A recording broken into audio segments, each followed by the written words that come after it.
días. Mi nombre es Diana Rodríguez, soy estudiante del programa de psicología, segundo semestre.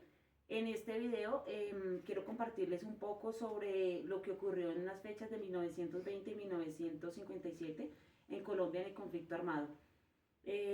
Fue un suceso muy importante, ya que ocurrieron hechos que marcaron la historia en Colombia. Y para eso tengo un invitado, es Diego Rodríguez, y quiero que nos cuente un poco más sobre este suceso, las consecuencias, qué sabe el tema, en qué influyó en Colombia. Entonces, Diego, ¿qué nos puedes contar? Gracias, Diana. Bueno, mi nombre es Diego Rodríguez, yo soy el hermano de Diana.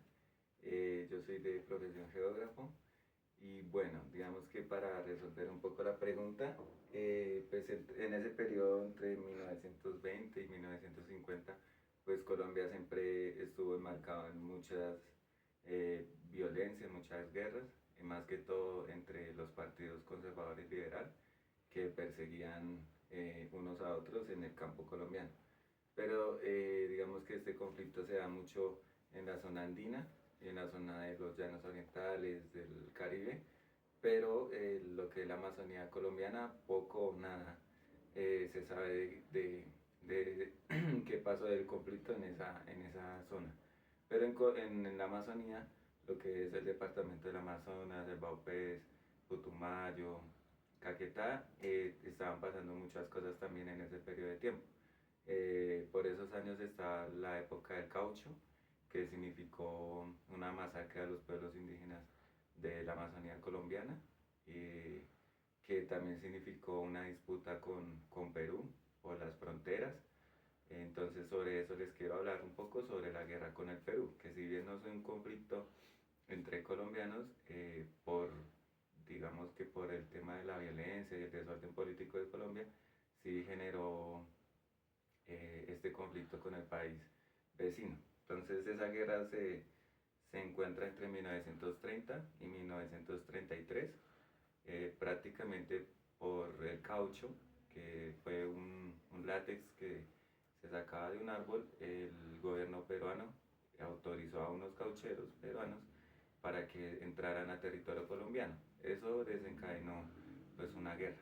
Entonces el Estado colombiano le tocó empezar a salirse un poco del conflicto que estaba entre conservadores y liberales y ir a afrontar ese tema con Perú, que estaba en disputa lo que hoy es la ciudad de Leticia y el pueblo de Puerto Leguízamo, en Putumayo.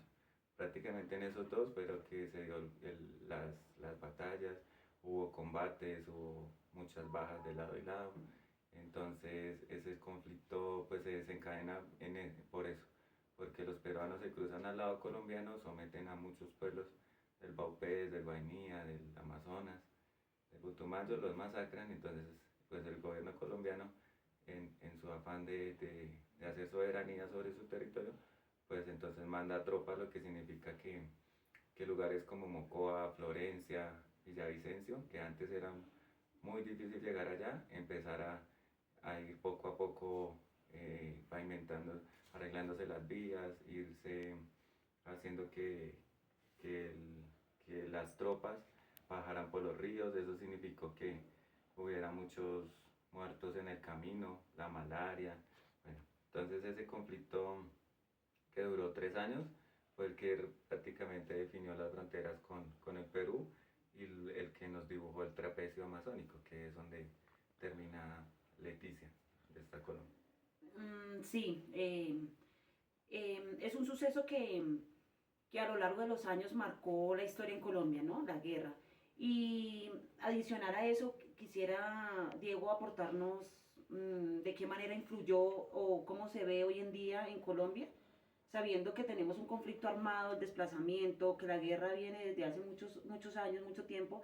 Entonces, no sé, una conclusión, la importancia sobre ese periodo de guerra en Colombia. Sí, digamos que la guerra con el Perú pues está muy relacionada con el conflicto armado interno, que se sigue repitiendo. Digamos que los conflictos tanto internacionales siguen, tenemos disputas con Nicaragua todavía, con Ecuador por algunas zonas, pero al interior de nuestro país pues el conflicto de los dos partidos ya es muy grave. Ahora se le suma narcotráfico, ahora se le suma muchas cosas más, los cultivos ilícitos, que hacen que el problema que se tenía antes ahora sea más complejo de resolver. Hay mucha criminalidad, pobreza en Colombia, entonces eso va alimentando, y ya digamos no se habla de un conflicto entre partidos, sino un conflicto interno, un conflicto que es muy difícil como de desenmarañar. Ah, perfecto. Diego, muchas gracias por su aporte, por su conocimiento, por querer compartir un poco sobre esta problemática, sobre este tema que es importante para todos. Nada, de antemano muchas gracias. Espero que puedan ver el video, compartirlo y nada, gracias.